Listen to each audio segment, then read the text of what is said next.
Bonjour à tous, bienvenue sur cette nouvelle vidéo dédiée au tarot de Marseille. Aujourd'hui, petite séance de tarot en direct, donc vous connaissez le principe.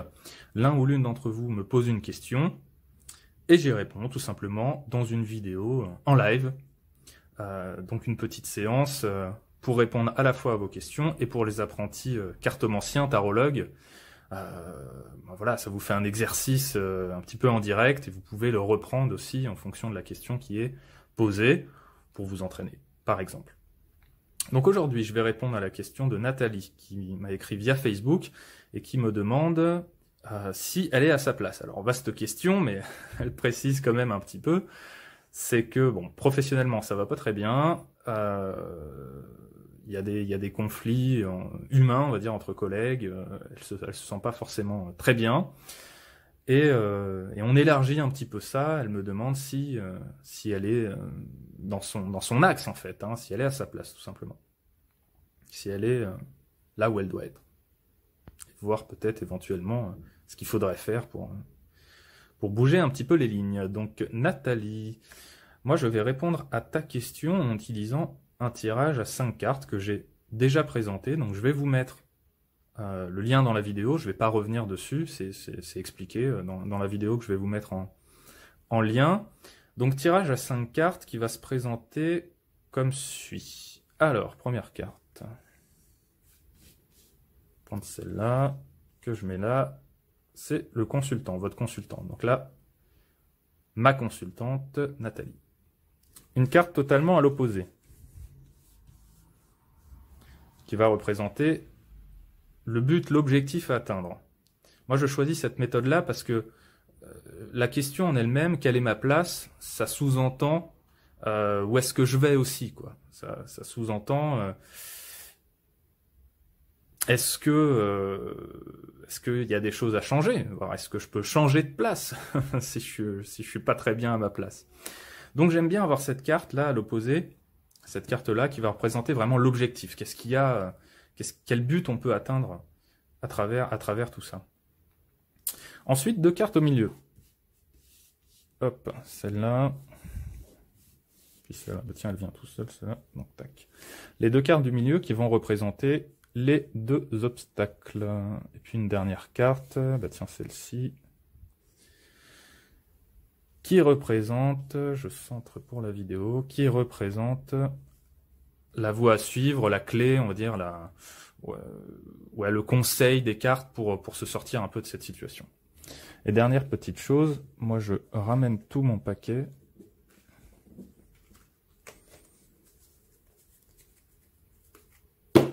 Voilà, parce que je veux voir la carte qui est sous le paquet. Donc là, en l'occurrence, c'est l'ermite. Alors j'ai déjà dû en parler dans une vidéo de la carte qui est sous le paquet. Moi, j'aime bien faire ça en consultation. Ça donne un éclairage sur la teneur un peu de l'état d'esprit du consultant, sur la teneur du tirage. Ça, c'est un indice en fait. Vous pouvez faire ça quelle que soit votre méthode de tirage, hein, quelle que soit la question. Vous regardez à la fin, une fois que les cartes sont tirées, la carte qui est sous le paquet. Ça donne un petit indice de l'état d'esprit de votre consultant et peut-être éventuellement de sa recherche profonde, inconsciente. Alors, on va regarder. Donc, ma consultante, c'est l'étoile. Mon objectif, c'est l'empereur. Alors, mes obstacles, tac, tac, tac, tac, et tempérance. Alors déjà, moi, je vais commencer par interpréter justement la carte qui est sous le paquet. Donc, l'ermite renvoie bien à ce côté un petit peu de recherche, hein, c'est-à-dire quelle est ma place. Là, Nathalie, elle regarde vraiment vers le passé. On dirait qu'elle est bloquée dans une énigme du passé, elle cherche, là, elle tâtonne avec sa petite lanterne. Donc moi, j'ai envie de dire déjà la première chose, et d'ailleurs, ça fait écho à l'étoile qu'on a là en consultant. Ça fait écho un peu à une forme de nostalgie du passé, quoi. Alors peut-être que tu avais un poste plus riche, plus épanouissant avant, et que suite à un changement, tu t'es retrouvé là où t'es, et que ça te convient plus, et que du coup, tu passes ton temps à regarder vers le passé, vers ce que tu as déjà accompli, pour retrouver ça. On a vraiment ça dans l'étoile, c'est-à-dire cette étoile qui est dans une forme de nostalgie, un petit peu Il y a aussi une forme de passivité là. Et là, c'est pareil, on voit un peu dans les deux cartes, l'ermite et l'étoile, on dirait que comment dire, tu t'es habitué à ton sort là, c'est-à-dire que tu laisses faire, tu laisses couler là, comme si, voilà, comme l'étoile, hein, elle laisse couler ses jarres, comme si c'était une fatalité en fait. Et ça n'en est pas une. Donc déjà, il faut se déshabituer à ce que tu vis, c'est-à-dire ne pas considérer les choses comme une fatalité. Mais on va regarder un petit peu la suite. L'objectif à atteindre, le but, là, c'est l'empereur qui est ici. Donc là, l'empereur, il y a à la fois le côté de stabilité financière, matérielle, de sécurité, et il y a quand même une élévation, on va dire, dans le rang professionnel et social. L'empereur, c'est quelqu'un qui dirige, hein. Donc il y a cet objectif-là à atteindre. Peut-être que tu ne te sens pas suffisamment valorisé dans ce que tu fais, qu'on prend pas en compte les efforts qui sont faits. Et d'ailleurs, ça renvoie un petit peu à l'étoile qui dilapide là, qui gaspille son énergie, mais pour un résultat qui se fait attendre, c'est-à-dire qu'on ne reconnaît pas les efforts que tu produis dans ton travail. D'ailleurs, l'étoile cherche aussi sa place, hein. C'est une carte dans le tarot qui nous dit, enfin, en fonction de son emplacement dans le tirage, elle a soit trouvé sa place, soit elle la cherche encore. Donc ça renvoie bien à ta question là. Alors, les obstacles. Donc moi j'ai le pendu, donc là c'est assez clair, c'est-à-dire que dans ce que tu fais, t'as pas vraiment de liberté en fait. C'est-à-dire que on te sent un peu saucissonné, emprisonné, comme si tu pouvais pas prendre d'initiative, comme si t'étais. On a encore cette passivité là qui ressort, c'est-à-dire que comme privé d'une liberté d'action. Donc là c'est déjà un gros blocage. Moi je vois pas fondamentalement là quand j'ai le tirage sous les yeux, quand je l'analyse. Je pense pas que tu sois complètement à côté de ta place, mais je pense qu'à la place dans laquelle t'es trop limité dans tes possibilités d'action. C'est-à-dire qu'on te sent, privé de capacité de décision, et du coup tu t'es habitué à ça. Et je pense que le gros souci là dans le tirage et dans ce qui se passe, c'est que tu t'es habitué à la situation. Tu as laissé faire, et du coup ça fait boule de neige et t'en arrives à te poser des questions comme celles que tu me poses aujourd'hui. Le deuxième obstacle, là effectivement, le diable. Alors là, on peut repartir sur une partie de la question qui parlait un peu des rapports humains et des collègues. Donc là, effectivement, il n'y a pas que des bonnes influences, on va dire, autour de toi. Alors est-ce que c'est hiérarchique? Est-ce que c'est vraiment, on a l'impression qu'il y a peut-être quelqu'un qui manipule un petit peu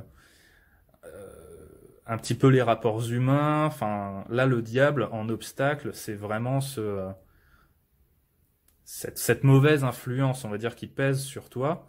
Il y a une deuxième chose qui est assez claire, c'est que là, le diable, est-ce que c'est toi, ou est-ce que toi, t'es un des petits lutins qui se sent un peu emprisonné? Ce qui renverrait à ce qu'on a dit juste avant sur le pendu. Donc là, il y a un double problème. Se sentir emprisonné, se sentir privé de liberté d'action, et en plus être soumis à des influences qui sont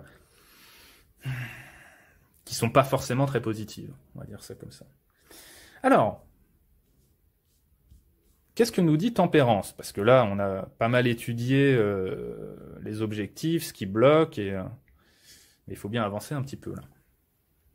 Alors là, tempérance, elle me dit pas, par exemple, voilà, j'ai pas d'arcane 13 là qui me dirait, bon, je suis complètement à côté de ce que je dois faire et je dois tout envoyer bouler et faire totalement autre chose, me reconvertir ou quoi que ce soit. C'est pas le conseil des cartes. Après, tu fais ce que tu veux, t'as ton libre arbitre, mais c'est pas vraiment ça en fait. On dirait que là, tempérance, d'ailleurs, elle renvoie un peu à l'étoile avec ces deux jarres, mais elle essaye d'équilibrer deux situations. Comme si elle essayait de concilier un petit peu ces deux obstacles-là, pour en faire justement des moyens d'avancer, et comme si elle conciliait aussi ce que tu es et ce que tu voudrais être, en tout cas ce que tu voudrais atteindre. Donc moi, quand je vois ça, j'ai plusieurs choses qui me passent par la tête. Déjà, pour te répondre, je vois pas qu'il faille claquer la porte, je pense pas que ce soit ça. Mais par contre, tu as cette idée de retrouver dans ce que tu fais maintenant ce qui a pu te booster, on va dire ça comme ça, par le passé. C'est-à-dire que je pense que tu peux trouver dans ce que tu fais un moyen d'épanouissement que tu avais par le passé. L'ermite regarde vers ça, ce qu'on disait tout à l'heure, et que tu l'as peut-être pas encore trouvé, mais je pense que tu peux t'épanouir dans ce que tu fais. Il faut, on va dire, se replonger concrètement. Qu'est-ce qui te faisait vibrer avant qui là a un petit peu disparu? Il faut sortir de cette privation de liberté, mais sans casser les murs, quoi. Tempérance, elle fait ça par le dialogue, elle fait ça par la communication. Alors, est-ce qu'il y a un moyen on va dire, de communiquer, par exemple, avec ta hiérarchie ou des gens décisionnaires pour qu'ils te confient peut-être plus de missions, peut-être plus de choses et que tu ne te sentes pas complètement bloqué comme ce pendu-là. Par le dialogue, par la communication, par la compréhension, c'est toujours tempérance, tu peux, en tout cas le tarot t'y invite, inciter l'autre ou les autres, ceux qui t'entourent, à te faire confiance en fait. Et si eux te font confiance, tu te feras confiance aussi par définition. Là, il y a quand même ce gros manque d'action qui est là, il est aussi lié, je pense, à une crise de la confiance qui est là. Enfin, la dernière chose, ce que dit tempérance, c'est un apaisement là. Donc là, on sent qu'il y a quand même, avec le diable, que ça peut être sulfureux parfois. Alors, est-ce qu'il n'y a pas des gens autour de toi qui peuvent rallier ta cause, on va dire ça comme ça, parce que je pense pas que tu sois la seule à subir, on va dire, soit cette pression, soit cette difficulté humaine là, de rapports humains qu'on va ressortir. Je pense que t'es pas la seule là-dedans. L'ermite nous dit là que, au fond, tu as le sentiment d'être complètement isolé dans cette situation-là. Moi, je pense pas que tu sois isolé.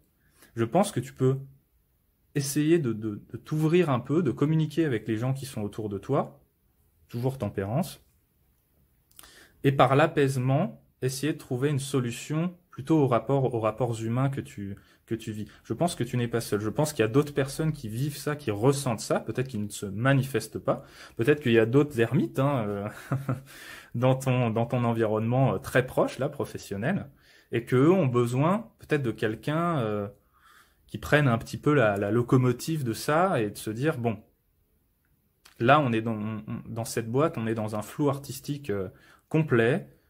Les gens sont des individus, ont un rapport très individuel à ce qu'ils font. Et moi, Nathalie, je peux peut-être faire le lien entre toutes ces personnes-là qui ont aussi besoin de trouver un épanouissement. Et moi aussi, j'ai besoin de trouver cet épanouissement-là.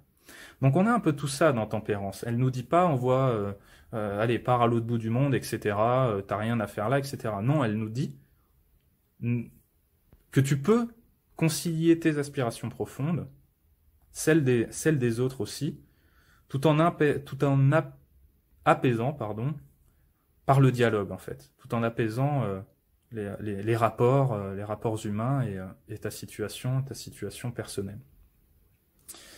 Voilà un petit peu le bilan. Et puis dernière chose, Nathalie, parce que moi c'est ce qui me frappe beaucoup quand je vois un peu toutes ces cartes, je vous dis toujours d'essayer d'analyser un petit peu entre chaque carte, est-ce qu'il y en a qui se ressemblent, est-ce qu'elles peuvent véhiculer un message similaire. Là on a vu que c'était quand même pas mal le cas. Moi je pense que tu t'es laissé emprisonner en fait dans une situation où tu disais que où les autres peut-être t'ont fait comprendre, ou peut-être c'est ce que tu as compris des autres, que au final il valait mieux que tu restes un peu à ta place et que tu bouges pas trop. Mais non, moi je pense pas que ce soit ça. Je pense que tu peux avoir accès à plus de missions, à plus de responsabilités, tout en restant dans une forme d'intermédiaire, c'est-à-dire ne va pas chercher à casser les murs, quoi. Quand je dis intermédiaire, c'est pas au sens péjoratif, hein, tu seras pas toujours au milieu et voilà. Mais ce que je veux dire, c'est qu'on n'a pas besoin, et en tout cas dans ce cas-là, de casser tous les murs, de tout plaquer pour trouver l'épanouissement. Je pense que là, ça peut se faire là, mais tu t'es trop laissé enfermer dans quelque chose Et maintenant, il est temps de sortir un petit peu de cette coquille-là, et tu n'es pas aussi isolé que tu peux le penser. Voilà Nathalie, alors j'ai fait ma petite séance. Alors j'espère que déjà j'ai répondu à ta question, au moins te donner des axes de réflexion, des pistes. J'espère que tu y réfléchiras, que tu me feras part de la suite. Et quant à vous, ceux qui travaillent le tarot, hein, ceux qui travaillent l'art du tarot, bah moi je vous invite, hein, quand je fais des petites vidéos comme ça, de tarot en direct, à interpréter aussi les cartes à votre manière. Alors vous pouvez utiliser le tirage que moi j'ai fait, ou refaire un tirage en fonction de la question qui a été posée. Voilà, c'est vraiment le but de ces séances de tarot en direct, c'est de vous inciter évidemment à pratiquer, ça c'est clair. Voilà, moi j'en termine là, je vous souhaite une excellente journée, je vous dis à bientôt autour du tarot.